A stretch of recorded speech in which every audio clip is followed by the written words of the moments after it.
தமிழகம் உட்பட தென் மாநிலங்கள் பாதிக்கக்கூடாது என்பதே திமுகவின் எல்லைப்பாடு. தொகுதி மறுசீரமைப்பு விவகாரத்தில் முதலமைச்சர் மிக முக்கியமான கேள்வி எழுப்பியுள்ளதாக எம்பி கனிமொழி பேட்டி. அண்ணன் தளபதி அவர்கள் மிக முக்கியமான ஒரு கேள்வியை எழுப்பியிருக்கிறார்கள்.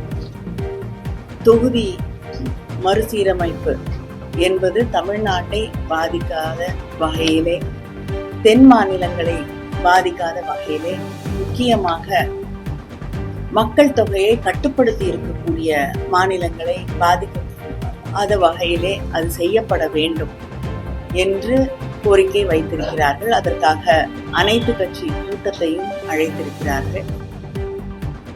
அவேகா சார்பில் வரும் 7ஆம் தேதி இஃப்தார் நோன்பு திறக்கும் நிகழ்ச்சி நடைபெறும் என அறிவிப்பு.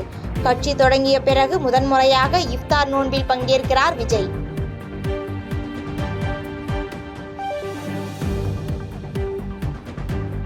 ஜெயலலிதா உயிரோடு இருந்திருந்தால் ஸ்டாலின் ஆட்சிக்கு வந்திருக்கவே மாட்டார். ஸ்டாலின் தான் வராரு, விடியல் தர போறாரு என்ற பாட்டை எங்கேயாவது இப்போது ஒலிக்கிறதா என முன்னாள் அமைச்சர் செல்லூர் ராஜு கேள்வி.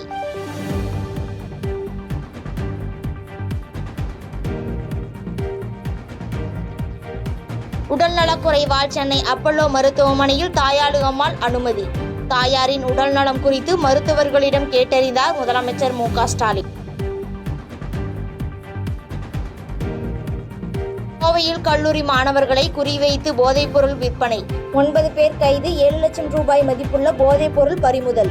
கஞ்சாவுக்கு அடுத்த நிலையான synthetic drugs methamphetamine, LSD lysergic acid, diethylamine அப்படின்னு சொல்லுவோம். இது ரெண்டுமே சிந்தட்டிக் ட்ரக்னு சொல்லுவோம். இதனுடைய பர்பஸ், இதனுடைய இம்பேக்ட் என்னன்னா, சென்ட்ரல் நர்வஸ் சிஸ்டம், உங்களுடைய மத்திய நரம்பு மண்டலத்தையே போய் நேரடியாக பாதித்து அந்த குறிப்பிட்ட நபர் மிக குறைவான குவான்டிட்டி எடுத்தாலும் கூட, அதாவது 1 கிராம் மெத்தபெட்டமைனை 20 டைம்ஸ் 25 டைம்ஸ் யூஸ் பண்ணலாம். புதுக்கோட்டை மாவட்டம் கரம்பக்குடி அருகே மலையூரில் மாசி மகத்தை முன்னிட்டு ஸ்ரீ முத்துமாரியம்மன் கோயில் திருவிழா.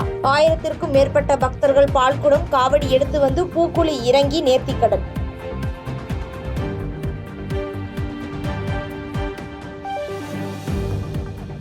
நீலகிரி மாவட்டத்தில் மலை ரயிலை வாடகைக்கு எடுத்து பயணித்த இங்கிலாந்து சுற்றுலா பயணிகள் வாடகையாக 2,80,000 ரூபாய் ரயில்வேக்கு செலுத்தினர்.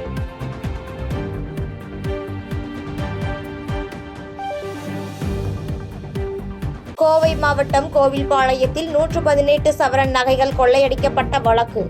மத்திய பிரதேசத்தைச் சேர்ந்த 5 பேர் கைது. 27 சவரன் நகை பறிமுதல்.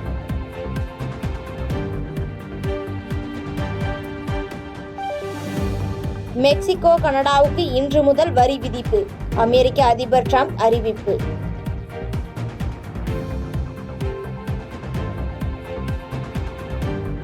அமெரிக்காவின் வரி விதிப்பு நடவடிக்கையை எதிர்கொள்ள தயாராக இருக்கிறோம். அடுத்த கட்ட நடவடிக்கைகள் குறித்து இன்று அறிவிக்கப்படும் என மெக்சிகோ அதிபர் கிளாடியா பேச்சு.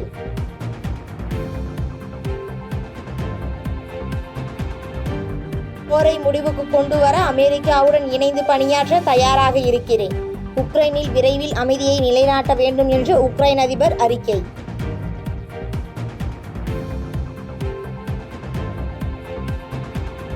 மருத்துவமனையில் அனுமதிக்கப்பட்டுள்ள போப் பிரான்சிஸிற்கு வெண்டிலேட்டர் உதவியுடன் சிகிச்சை. கடுமையான மூச்சு திணறல் பிரச்சனை ஏற்பட்டதால் தொடர்ந்து சிகிச்சை அளிக்கப்பட்டு வருவதாக மருத்துவமனை அறிக்கை.